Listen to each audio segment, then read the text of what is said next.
जी अस्सलाम वालेकुम। कैसे हैं सब लोग? आज दोबारा जो है वो कामरान साहब जो है हमारे साथ आए हैं। कामरान साहब का एक इंटरव्यू मैंने किया था जो कि इंट्रोडक्शन के ऊपर था कि इन्होंने अपनी लाइफ जर्नी शेयर की बेसिकली, कि किस तरह इन्होंने इन्वेस्टमेंट को अडॉप्ट किया, अपनी ज़िंदगी में उसको लाए और उसको एक सक्सेसफुल जो है वो अपनी ज़िंदगी का हिस्सा बना लिया। तो आज जो है वो कामरान भाई से हम स्ट्रैटेजी पे बात करेंगे कि इसके अंदर क्या-क्या उनको जो है लर्निंग हुई इस पीरियड में। वो तो लर्निंग एक्सपीरियंस जो है वो प्रैक्टिकली हमें जो है वो समझाएँगे। अस्सलाम वालेकुम सर, क्या हाल है? जी, वालेकुम सलाम सलमान भाई, कैसे हैं आप? ठीक-ठाक, खैरियत से? जी, जी, अल्लाह का शुक्र सर, ज़बरदस्त। आज माशाल्लाह पहले से ज़्यादा फ्रेश नज़र आ रहे हैं आप, हैं जी? अच्छा। बस आहिस्ता-आहिस्ता सिलसिला जो है एक शुरुआत हुई है हमारी। लास्ट टाइम तो probably it was an introduction. अब इस जी। दफ़ा इंशाल्लाह बहुत इंटरेस्टिंग आगे चीज़ें जो हैं आगे डेवलपमेंट्स होंगी। इस दफ़ा मेरा ये था प्लान कि मैं थोड़ा-सा जो नए इन्वेस्टर्स हैं या जो एमेच्योर इन्वेस्टर्स हैं या जो आना चाहते हैं मगर डरते हैं, तो उनके लिए थोड़ी-सी एक ब्रॉडर गाइडलाइन दी जाए कि जो शेयर्स हैं वो कितनी टाइप्स के होते हैं, स्टॉक्स जैसे है ना कि आप गाड़ी लेने जाते हैं, कोई चीज़ लेने मार्केट में जाते हैं, तो बेशुमार किस्म की चीज़ें आपको मिलती हैं। उसमें हीरा भी होता है, उसके अंदर कोयला भी होता है, उसके अंदर कचरा भी होता है। ये आपका काम है कि आप आइडेंटिफाई करें और आप ये देख सकें कि वैल्यू कहाँ पे आपको मिल रही है। प्राइस तो बाज़ दफ़ा जो है मतलब बहुत कचरे की भी बहुत हाई लगाई होती है। तो उस पॉइंट ऑफ व्यू से मेरा प्लान है कि थोड़ा-सा जनरल एक गाइडलाइन दी जाए और फिर अपनी जो कोर स्ट्रैटेजी है मेरी हाई डिविडेंड यील्ड शेयर्स की, उसके ऊपर फिर आहिस्ता-आहिस्ता चीज़ों को बिल्ड अप करके लाया जाए। ज़बरदस्त सर। तो आज आप क्या स्ट्रैटेजी जो है वो शेयर करने लगे हैं? सबसे पहले तो ये बताएँ कि क्या क्लासिफिकेशन एसेट क्लास की जो है वो जो है वो हमारी प्री रिकॉर्डिंग डिस्कशन हो रही थी कि आप क्लासिफिकेशन जो है वो जी, बताएँगे, वो कैसे करनी है? तो उसके ऊपर प्लीज़ बताइए हमें कि क्लासिफिकेशन में क्या रूल्स एंड रेगुलेशंस आते हैं, हम कर रहे जी। हैं। अच्छा, बेसिकली क्लासिफिकेशन जो है वो फॉर्मल अगर देखा जाए तो मे बी ये फॉर्मल वाली ना हो और डिफरेंट लोग डिफरेंट तरीके से क्लासिफाई करते हैं। मेरी जो ये क्लासिफिकेशन है this is based on my own experience of around 20 years और स्पेशली 2015 के बाद जो मैंने इसके ऊपर स्टडी किया, तो मैंने ये देखा कि बेसिकली दो टाइप्स की जो है ना ब्रॉडर कैटेगरीज अगर ऊपर लें तो दो टाइप्स की हैं। एक स्पेकुलेटिव किस्म के स्टॉक्स हैं या जिन्हें कह लें कि पेनी स्टॉक्स हैं जिसमें कि सट्टेबाजी चलती है और दूसरे फंडामेंटली स्ट्रॉन्ग स्टॉक्स हैं।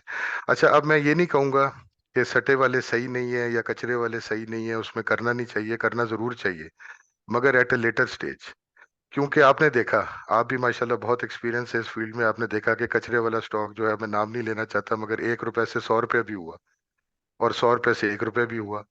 तो उसमें तो फिर वो जुए वाली बात है ना, गैम्बलिंग है, स्पेकुलेशन है कि आप एंटर हो गए, सही टाइम पे हो गए, आपने पकड़ ली एक लेंथ, एक बुल रन पकड़ लिया, तो आप जो है आपका 100x हो गया आपका कैपिटल, या आपने उधर पीक पे लिया और वेल्थ आपकी डिस्ट्रॉय हो गई बिल्कुल। तो नए बंदे के लिए तो बिल्कुल भी रिकमेंडेड नहीं है कि वो इस तरह की चीज को इवन ट्राई भी करे। हाँ, एट अ लेटर स्टेज ये होता है कि जब आप स्टॉक मार्केट में 4-5 साल आपके हो जाते हैं, आप काफ़ी ज़्यादा कमा लेते हैं, आपका जो प्रॉफ़िट्स है, उसमें से आप थोड़ा-सा स्पेयर कर सकते हैं इसके लिए और लेट्स से कि टोटल पोर्टफ़ोलियो का 5% 10%, इससे ज़्यादा मेरा नहीं ख़्याल कि इस तरफ डाइवर्ट करना चाहिए और थोड़ा-सा बंदा खेल लेता है, जैसे वो छक्का मारने की जो कोशिश है, वो कर लेता है। तो बेसिकली एक तो ये कैटेगरी हो गई। अब जो अच्छा, ये जो कैटेगरी है स्पेकुलेटिव स्टॉक्स की, आपको जो वॉल्यूम लीडर्स हैं, रोज़ आप देखते होंगे जो पीएसएक्स की साइट है उसमें जो वॉल्यूम लीडर में आपको अक्सर आपको नज़र आएँगे इसी तरह के स्टॉक्स। या वो जो टॉप गेनर्स हैं, टॉप लूज़र्स भी हैं। एक दिन ये 25% 30% ऊपर जा रहे होंगे, अगले दिन हो सकता है कि 30% ये डिप भी कर रहे हो। ये वो कैटेगरी है जिसको अवॉइड करना है specially for the new commerce. जो फंडामेंटली स्ट्रॉन्ग स्टॉक्स हैं, वो जो है ना, उनके पीछे एक जो है ना कंपनी की बैकिंग है। एक प्रॉपर कोई कंपनी है जिसे वो कहते हैं ना कि ब्रिक एंड मॉर्टर।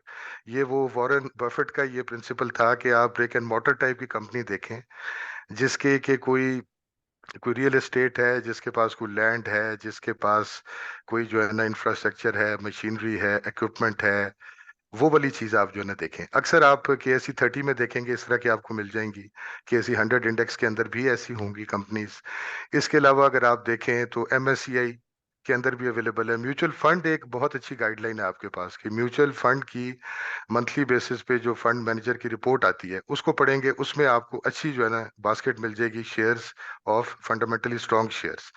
तो बेसिकली फोकस इस तरफ है कि फंडामेंटली स्ट्रॉन्ग शेयर्स के ऊपर काम किया जाए, ताकि अगर आप जो है लॉस में भी आए, फ्लोटिंग लॉस भी आपका हो, तो चांसेस हो कि रिकवरी हो सके, वापस आप आ सके। और ये ना हो कि फॉर गुड आपकी जितनी वेल्थ है वो डिस्ट्रॉय हो जाए और बिल्कुल ही आप जो है ना खत्म करके बैठ जाए अपना सारा सिलसिला। अच्छा, इसमें जो ब्रिक एंड मॉर्टर टाइप है, इसमें अगर हम अपने उसमें देखें पीएसएक्स में, तो इसमें जो है ना सीमेंट सेक्टर आता है, स्टील सेक्टर इसमें आता है, बड़ी बड़ी इनकी इंडस्ट्रीज हैं, फैक्ट्रीज हैं, ऑटो के जो असेंबलर्स हैं वो इसके अंदर आते हैं, फर्टिलाइजर सेक्टर आता है, ऑयल एक्सप्लोरेशन आता है। अच्छा, इसमें एक और भी मैं ऐड करूं कि बैंक्स भी इसमें आते हैं, यानी कि या तो ब्रिक एंड मॉर्टर वाला हो और साथ साथ ये भी हो कि या फाइनेंशियल स्ट्रेंथ हो पीछे, कि बिलियंस ऑफ रुपीस अगर हैं, फाइनेंशियल एक स्ट्रेंथ है, एक ऐसा बैंक है जिसकी 400 ब्रांचेस हैं, 400 से लेके 5,000 ब्रांचेस हैं, तो वो कहीं भाग के तो नहीं चला जाएगा, तो वो भी एक स्ट्रेंथ का फैक्टर है। नॉट ओनली दैट कि सिर्फ इंफ्रास्ट्रक्चर होना चाहिए, ये चीज भी काउंट करती है। अब जो कुर्सी मेज वाली कंपनीज हैं, स्पेकुलेटिव या बाज इवन फंडामेंटल में भी आ जाती हैं, कुर्सी मेज वाली और एक लैपटॉप वाली, कि एक किराए पे कमरा लिए एक कुर्सी, ये नाम मैं नहीं लूंगा क्योंकि वो लोग समझ जाएंगे, आप अच्छी तरह समझ रहे हैं, बाकी भी समझ जाएंगे, जो इंटरेस्टेड हैं वो सारा स्टडी करेंगे, पता चल जाएगा। उनका पता नहीं होता कि कब वो लपेटें सारा अपना सिस्टम और उसके बाद वो गायब हो जाए। तो ये बड़ा जरूरी है कि आप इस तरफ आए। अब ये कि फंडामेंटली स्ट्रॉन्ग शेयर्स 2015 की अगर बात करें तो मैंने इसी में काम किया, स्पेकुलेटिव को मैंने देखा भी नहीं, अभी तक नहीं देखा, क्योंकि अभी तक आई डोंट थिंक कि उस लेवल तक मैं पहुंच गया हूं कि इसके अंदर मैं जो है ना काम शुरू कर दूं। ऑल दो प्रॉफिट्स तो कमाए हैं, मगर उनको मैं अभी जाया नहीं करना चाहता। प्रॉफिट को मैं समझता हूं कि वो भी मेरा कैपिटल है, एक नया कैपिटल है, और उसको फिर कंपाउंडिंग करके और वो रीएम्प्लॉयमेंट का सिलसिला जो है उसका, कि उसको डिप्लॉय करते रहे आप, और ताकि आपके लिए वो और ज्यादा पैसे कमा के लाता रहे। तो ये इसका था सिलसिला बेसिकली, कि जो फंडामेंटली स्ट्रांग है। अब उसके अंदर भी दो टाइप्स हैं, एक सिक्लिकल स्टॉक्स है, दूसरे आप कह लें कि डिफेंसिव स्टॉक्स हैं। और ये डिपेंड करता है मार्केट के ऊपर। आपने वो देखा होगा, एक वो हार्वर्ड मार्क्स की बुक एक है कि मास्टरिंग द मार्केट साइकिल्स, उसमें वो बड़ा जबरदस्त तरीके से बताते हैं कि इकोनॉमी के साइकिल्स हैं, स्टॉक मार्केट का भी साइकिल है, बिजनेस के भी अपने साइकिल्स होते हैं, इसी तरह ओवरऑल जो इकोनॉमी है उसके भी साइकिल होते हैं। तकरीबन 8 साल से लेके 10 साल का साइकिल है मार्केट ऊपर। अच्छा, उसके अंदर एक पोर्शन होता है जिसमें कि बुल रन होता है, 6 साल 7 साल ऊपर जाती है, फिर 1 से 2 साल होता है कि बेयर रन होता है, जो मार्केट है वो नीचे आती है, साइडवेज का भी फेज आती है। तो जब के बुल रन आता है, तो जितने आपके सिक्लिकल स्टॉक्स हैं वो ग्रोथ वाले भी होते हैं। अच्छा, और इनमें ये खराबी ये है कि जितनी उनकी अर्निंग होती है वो रिटेन कर लेते हैं, ज्यादातर ऐसा है, सीमेंट को ले लें, स्टील को ले लें, ऑटो को ले लें, अपनी वो अर्निंग को रिटेन कर लेते हैं, आपको बाज दफा देते कुछ भी नहीं। 2015 का एक्सपीरियंस है कि अगर आपको याद हो कि सारी जितनी सीमेंट कंपनियां थी, ये सारी एक्सपेंशन पे जा रही थी, कैपेक्स पे, कैपेसिटी एक्सपेंशन कर रही थी सीमेंट कंपनीज। और इसके अलावा और भी वो चीजें इनकॉर्पोरेट कर रही थी, अपना पावर जनरेशन का सिस्टम भी लगा रही थी, वेस्ट हीट रिकवरी का सिस्टम भी लगा रही थी। पैसे हमें कोई नहीं दे रही थी, डिविडेंड अगर दे भी रही थी तो कोई 2% का डिविडेंड यील्ड अगर दे रही है, तो मेरा नहीं ख्याल कि कोई बहुत ज्यादा कमाल की बात थी। और उसके बाद जब एक्सपेंशन हो गई, तो साथ ही जो है ना हमारा बेयर रन स्टार्ट हो गया, मार्केट जो है ना रिसेशन में आ गई। तो वो सारी एफर्ट तो गई कि स्टॉक प्राइस, अब जैसे मेपल लीफ था वो 135 का था उस जमाने में, इसी तरह पाइनियर सीमेंट की बात करें तो 160 के अराउंड था। अगर आप वो देखें कि इसके अलावा डीजी खान सीमेंट था। मेरा ख्याल है वॉइस का कोई प्रॉब्लम तो आई थिंक कि नहीं है, क्लियर नो आ नो, रही होगी। Everything is okay. जी। और डीजी खान सीमेंट देखें 250 के अराउंड वो गया हुआ था। तो ये सारे ऊपर गए हुए थे, इन्होंने एक्सपेंशन की हुई थी, लोग जो उस टाइम पे एंटर हुए उसके बाद वो 80% 90% नीचे भी चले गए स्टॉक्स, वही स्टॉक जो है 50 रुपए 15 रुपए 20 रुपए पे आ गए। तो इस पॉइंट ऑफ व्यू से मैंने ये सोचा कि इवन फंडामेंटली स्ट्रांग कंपनीज पे भी एक नए बंदे को देखभाल के एंटर होना चाहिए, जी जी। सिक्लिकल्स में एंटर ना हो, डिफेंसिव स्टॉक्स के अंदर एंटर हो। अच्छा, अच्छा अब जो है ना कामरान मजे की भाई, बात। जी। इसमें मैं थोड़ा सा आपको सॉरी इंटरप्ट करूंगा। मुझे सबसे पहले तो ये नाजरीन जो है ना, इनके लिए ये बताएं, आपने बड़ी अच्छी एग्जांपल दी कि म्यूचुअल फंड्स की एफएमआर जो हैं, फंड मैनेजर रिपोर्ट्स जो हैं, उसमें से काफी अच्छी जो है वो हमारे पास कलेक्शन निकल सकती है फंडामेंटली जी। साउंड। तो इसके अलावा जो है, अगर किसी ने वॉच लिस्ट बनानी हो तो उसके लिए क्या आप सजेस्ट करते हैं कि क्या मोटे मोटे जो है वो पॉइंट्स होने चाहिए जिसकी बेसिस के जी ऊपर वो बंदा जो है वो शॉर्ट लिस्ट करे कि यार ये कंपनी जो है ये अच्छी है और इसको मैं गलत कंपनी, गलत वो कुर्सी मेज, वैसे जैसे आपने कहा कि कुर्सी मेज वाली कंपनी में मैं इसको डेजिग्नेट करूंगा, ये अच्छे वाली कंपनी में आएगी, तो इसमें कोई थोड़ा सा रहनुमाई फरमाएं कि वो कौन से फैक्टर्स हैं जो देखने चाहिए। जी, इसमें आपने बहुत अच्छा सवाल किया। इसमें सबसे पहला तो ये है कि जैसे कि आप म्यूचुअल फंड में गए, इसी तरह आप पीएसएक्स की साइट पे जाएँ, डाटा पोर्टल में जाएँ, जी जी। वहाँ पे आप सेक्टर्स को निकालें। सेक्टर्स के अंदर हर सेक्टर को निकालें, सारे सेक्टर ना निकालें, जो कि अच्छे सेक्टर्स हैं जिनका ज़िक्र मैंने किया। सीमेंट ले लें, स्टील ले लें, ऑयल एक्सप्लोरेशन ले लें, ऑयल मार्केटिंग ले लें, बैंक्स हो गया, फर्टिलाइज़र्स हो गया और आईपीपीज़ हो गया, पावर जनरेशन का सेक्टर। आप इसमें से पहले ये है कि 36 सेक्टर्स हैं, उसमें ऐसे भी सेक्टर्स हैं जिनका पता भी नहीं चलता कि भाई ये काम क्या करते हैं, इनका रोल एंड टास्क क्या है, वो छोड़ दें, ये वाले लें। उसमें से टॉप की कंपनियां देखें। फॉर एग्जांपल अगर आप सीमेंट को देखेंगे तो सबसे ऊपर पॉसिबल है कि लकी सीमेंट आ जाएगा या डीजी खान आएगा या पाइनियर आएगा। वहां से आप top one, top two, top three, top four आप जो शेयर्स हैं वो आप ले सकते हैं। सारे ना लें, क्योंकि there can be a long list also. और बाज केसेस में सारे के सारे ही अच्छे होंगे, ब्लू चिप होंगे और फंडामेंटली स्ट्रांग होंगे। फॉर एग्जांपल आप जानते हैं कि ऑयल एक्सप्लोरेशन का अगर आप देखें, ईएनपी सेक्टर, उसमें सारे के सारे ही अच्छे होंगे। आप माड़ी ले लें या पीओएल ले लें, ओजीडीसी ले लें, पीपीएल ले लें, एक से बढ़ के एक जो है ना उसके अंदर होंगे सारे। तो ये है कि मतलब एक ये तरीका है लेने का। फिर उसके अलावा आपको ये जरूर देखना पड़ता है कि आप ईपीएस पे फोकस करें। उसके लिए स्टैंडर्ड कैपिटल सिक्योरिटीज एससीएस की साइट्स हैं, अगर आप उसमें जाएं, उसमें आप ईपीएस का चार्ट देखें, फंडामेंटल्स के अंदर जाएं और उसमें ईपीएस का चार्ट होगा। क्योंकि अर्निंग्स जो है that is the most important thing, first and the foremost thing, कि क्या उसकी ईपीएस जो है पिछले 5 साल की देखें, 10 साल की देखें। कुछ ऐसी साइट्स हैं, कंपनी की अपनी वेबसाइट्स में चले जाएं, 20 साल की भी अवेलेबल होंगी, उसमें ईपीएस को आप देखें कि क्या उसके अंदर जो है कंसिस्टेंट है। कोई ऐसा तो नहीं है कि वो जो है साइनोसाइडल है, कभी बहुत नीचे गिर जाती है, कभी बहुत ऊपर चली जाती है। और उसके अंदर ग्रोथ का फैक्टर कितना है, पीईजी की जो रेशियो होती है ना, वो आपको देखना पड़ता है कि वो नेगेटिव ना हो, वो जीरो के पास हो। फिर प्राइस टू अर्निंग रेशियो है, वो आप उसको देखें। प्राइस टू अर्निंग भी जो है ना, मजे की बात है कि जब मैंने ये स्टार्ट किया हुआ था 2005 से लेके 2015 के अराउंड, तो प्राइस टू अर्निंग जो है वो 10 भी चलती थी इवन, कि हम समझते थे यार बड़ा जबरदस्त शेयर है। क्योंकि जो ग्रोथ वाले शेयर्स थे उनकी तो 20 पे पहुंची हुई थी, सीमेंट्स की अगर आपको याद हो तो 20 के ऊपर थी पीई। और 10 वाली हम कहते थे यार 10 या 10 से जो है ना नीचे नीचे। अब आप पीई को देखें, कोई एक पे बैठी है अच्छी स्ट्रांग फंडामेंटल कंपनी और प्राइस टू अर्निंग रेशियो किसी की एक है, किसी की दो है, तीन है, पांच से नीचे नीचे है।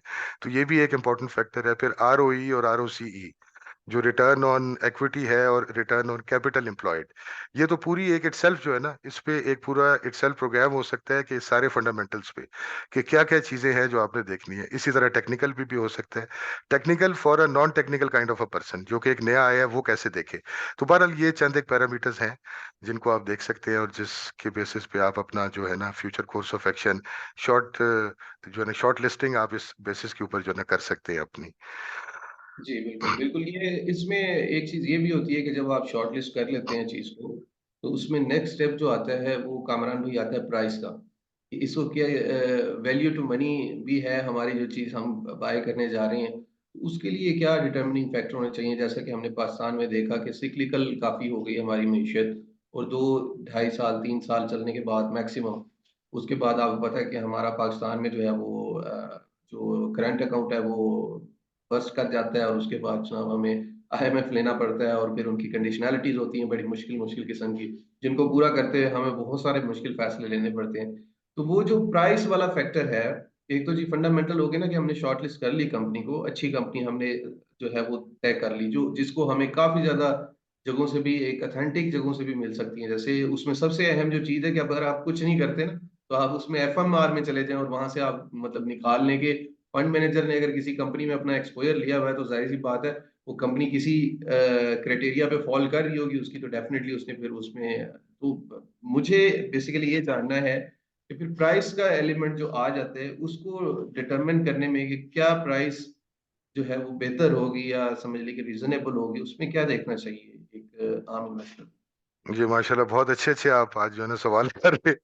और बड़े जो है ना रेलिवेंट और पर्टिनेंट।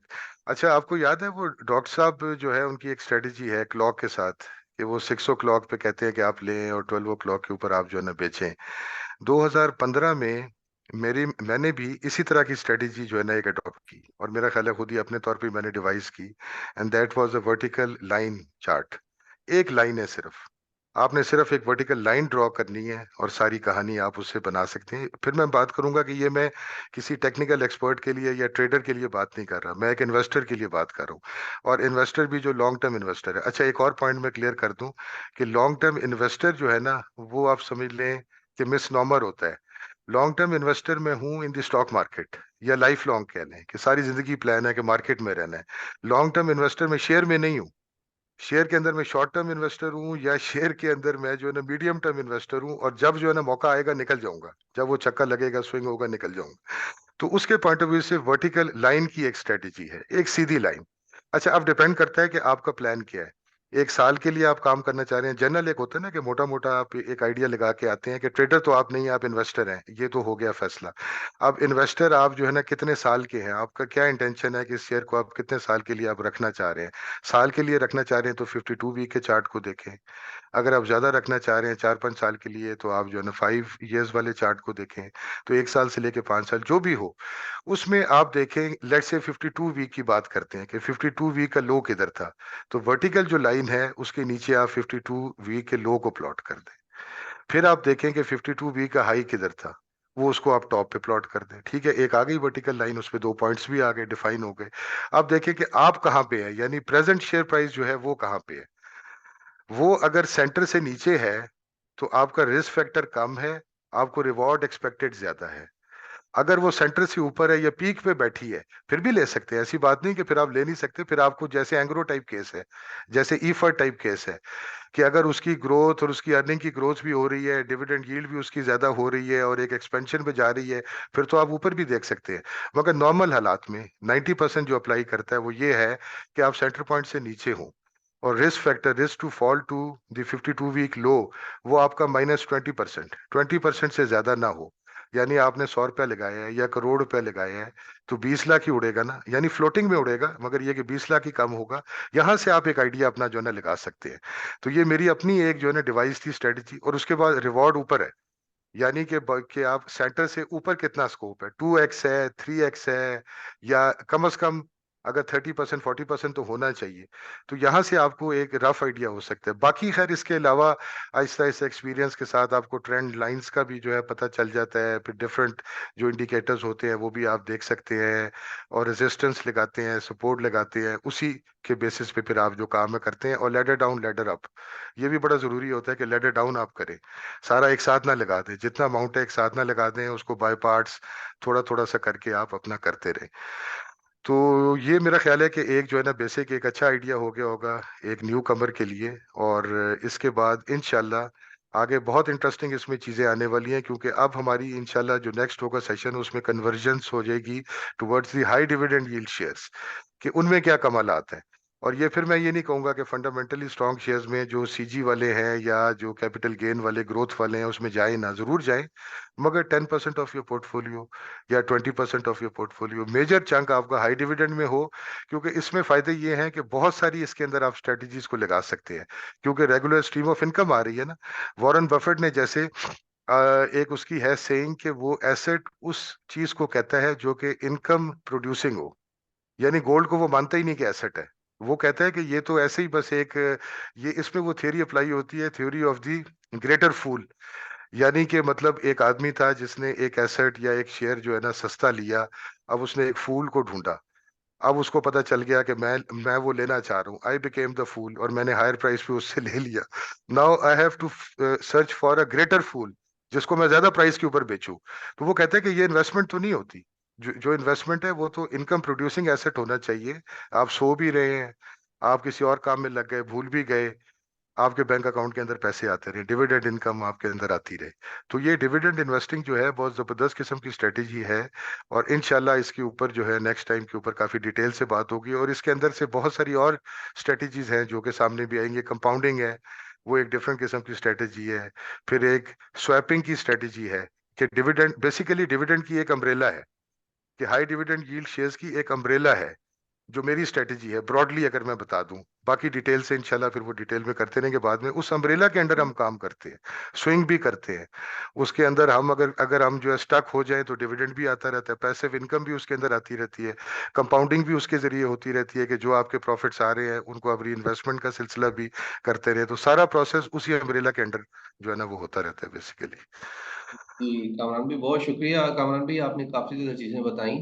Thank you. लास्ट में मैं भी इसमें कंक्लूड कर देता हूँ कि एक चीज तो ये है कि जब आप डायरेक्टली मार्केट में एक्सपोजर ले रहे हैं, तो अगर आप बिल्कुल फ्रेश हैं, मतलब आपको मार्केट का बिल्कुल नहीं पता कि क्या चीज़ है मार्केट और किस तरह काम करती है, तो उसमें आप जो है वो म्यूचुअल फंड्स के थ्रू भी आ सकते हैं। डेफिनेटली उसमें भी इक्विटीज के फंड होते हैं जो कि आपके भी आप पे वो डिसीजन मेकिंग, बाइंग सेलिंग का भी अगर आप नहीं कर सकते, मतलब एज ए फर्स्ट स्टेप जो है वो आप उसको म्यूचुअल फंड को भी कंसीडर कर सकते हैं, जिसमें आपको बाइंग सेलिंग के लिए डिसीजन भी नहीं लेने पड़ेंगे, और आप उसकी एक नैव देखेंगे और फिर उसकी नैव की आप हिस्टोरिकली प्राइसेस देखेंगे कि ये प्राइस जो है, क्या ये जो है वो फंड का साइज बड़ा, मतलब इसकी नेट एसेट वैल्यू जो है वो बड़ी भी तो नहीं है, और अगर बड़ी हुई है तो फिर उसमें ये है कि आप थोड़ा सा उसमें कतराते हैं, और अपने आपको लो रिस्क कैटेगरी जो कि इनकम और मनी मार्केट है, इस पे काफी तफसील से जो है वो बात हुई थी कमरान भाई के साथ भी, तो उसमें भी जा सकते हैं। मतलब ये है कि हमारा कहने का मकसद ये है कि इस फील्ड में, इस इन्वेस्टमेंट की फील्ड में लोग आए और अपना जो है वो अपने आप अपना एक्सपोजर लें और इस काम को जो है वो स्टार्ट करें। ये बड़ा अच्छा और मजेदार काम है। कमरान भाई बहुत शुक्रिया, और इसके साथ आगे भी जाहिर सी वेलकम। बात है कमरान भाई की जो है वो कंपाउंडिंग के ऊपर भी करेंगे, फिर डिविडेंड्स को कैसे आप जो है वो सॉर्ट आउट करते हैं कि अच्छे डिविडेंड स्टॉक्स हैं, फिर किस तरह से उनकी जो है वो पार्किंग होती है, फिर किस तरह से उसमें से active stream stream of income निकलती है, किस तरह आप उसको पैसिवली पहले लेके चल रहे होते हैं, किस तरह आप फंड ग्रो करते हैं। तो वो सारी चीजें इंशाल्लाह नेक्स्ट हम आने वाले मजेदार जो हमारी जबरदस्त किस्म के सेशंस होंगे। अभी जो है वो कामरान भी बेस बना रहे हैं ना, ताकि उस बंदे को भी समझ आए जो कि ले मैन है। जैसे आपने बड़ी अच्छी एग्जांपल दी कि वो जो एक हॉरिजॉन्टल लाइन, वर्टिकल लाइन जो है वो खींचे और उसमें देखें कि कहाँ पे जो है वो स्टॉक की प्राइस फॉल कर रही है, और उसका हाई और लो 2052 वीक का देखें। तो ये एक बड़ा, एक वैसे मुझे भी स्ट्रेटजी का नहीं पता था, ये बड़ी एक सिंपल सी आपने बता दिया कि एक लेमैन को भी समझ आ जाएगी कि उसका आप 52 वीक का हाई लो देखें और उसमें देखें कि वो कहाँ पे फॉल कर रहा है। 52 वीक की प्राइस हाई के करीब है या लो के करीब है, और उसी के मुताबिक आपका रिस्क और रिवॉर्ड डिफाइन होगा। तो इंशाल्लाह नेक्स्ट जो है वो सेशन कामरान भाई आपके साथ करेंगे, मजे मजे की जरूर इंशाल्लाह। टॉपिक्स, और इसको हम वक्त के साथ साथ थोड़ा सा मजीद हम एडवांस फिर बातें करना शुरू कर देंगे, जो कि जाहिर सी डेफिनेटली। बात है पहले आपकी एक बेस बन जाएगी, उसके बाद जब एडवांस बात करेंगे तो वो आपको इंशाल्लाह समझ भी आएंगी चीजें आज। तो थैंक यू सर, बहुत शुक्रिया। मोस्ट इंशाल्लाह वेलकम। नेक्स्ट उसमें मुलाकात होती है जी। अल्लाह। अल्लाह हाफिज। अस्सलाम वालेकुम। खुदा हाफिज।